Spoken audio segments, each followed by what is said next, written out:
This is the park just a couple of blocks from the Russells' house, where on the night of March 17th, Kevin, Julissa, and Brant found their daughter and sister, Brooke, with a single gunshot wound to the head. But this is certainly not the place they go to remember her. I come in here and talk to Brooke a lot. The story of Brooke Russell's life is best told through the pictures in her bedroom. Look at her pictures. Kevin Russell would be hard-pressed to find a single one where the standout volleyball player, the aspiring poet, isn't happy. She was real funny. She liked to have fun and joke around. She laughed a lot, smiled. But under that, she was just kind and sweet. So even now, 6 months after Brooke's suicide, it's hard to picture his little girl unhappy.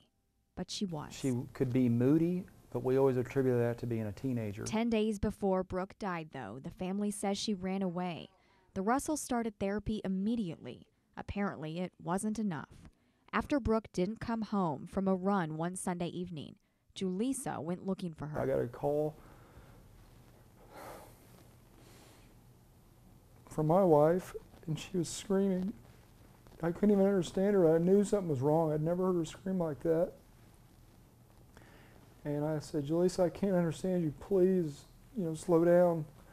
And she said, I heard gun, I heard blood. When Kevin and Brant got to the park moments later, Kevin thought Brooke might still have a fighting chance. You see just a little mark. It wasn't, I really couldn't tell. And I felt the back of her head, and I looked into her eyes, and her eyes were halfway open, like she was sleeping with her eyes open. But Brooke died, and Kevin can't get that horrific picture out of his head.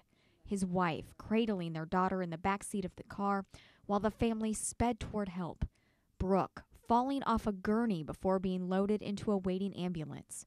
And a bench inside the Joplin Police Department where Kevin and Brant sat handcuffed while Brooke was dying. It's made it a lot harder, and I hate it, and it's wrong, but I mean, it's nothing compared to losing Brooke.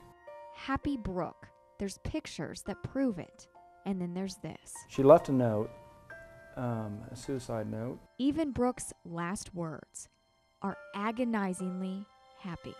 Leave my warm clothes on me because I hate the cold, and bury me underneath a tree.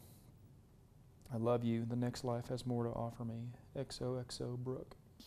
If the story ended there, that would be tragic enough, but it doesn't.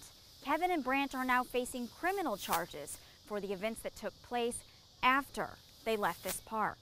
But for tonight, in Joplin, Joanna Small, KSPR News. What happens now? That's a question I've asked myself a lot. Now that your daughter is gone, now that your family of 4 is a family of 3. I do things just to pass the time until I don't feel bad anymore. Kevin Russell says those things shouldn't include lawyers and courtrooms.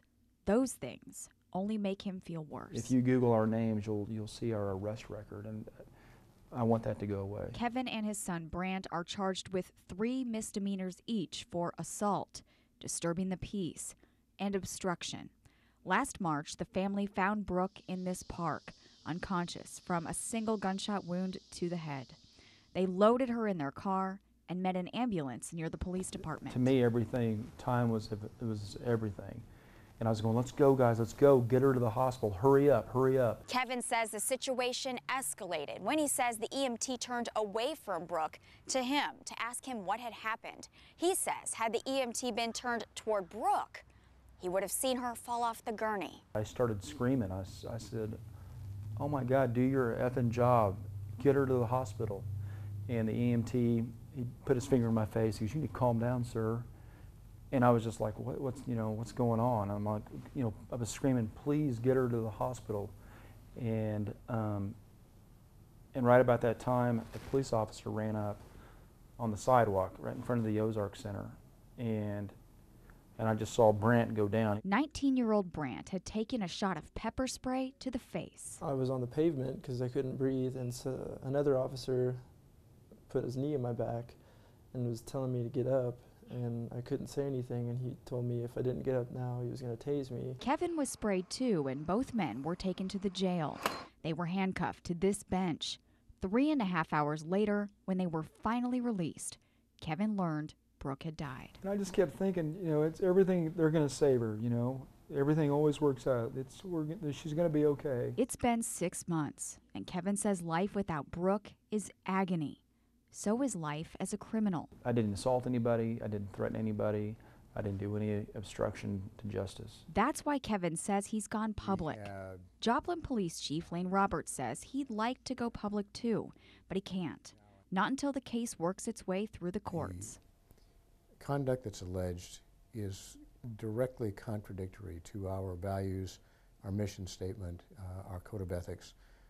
Those are not the things that we engage in. He says the incident was immediately reviewed and the officer involved has not been reprimanded or corrected in any way. I would just ask that people recognize that until it's adjudicated, the other side of the issue will not be revealed. So what happens now?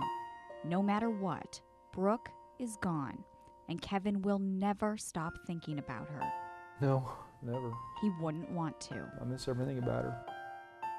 But he'd give anything to stop thinking about where he was when she died.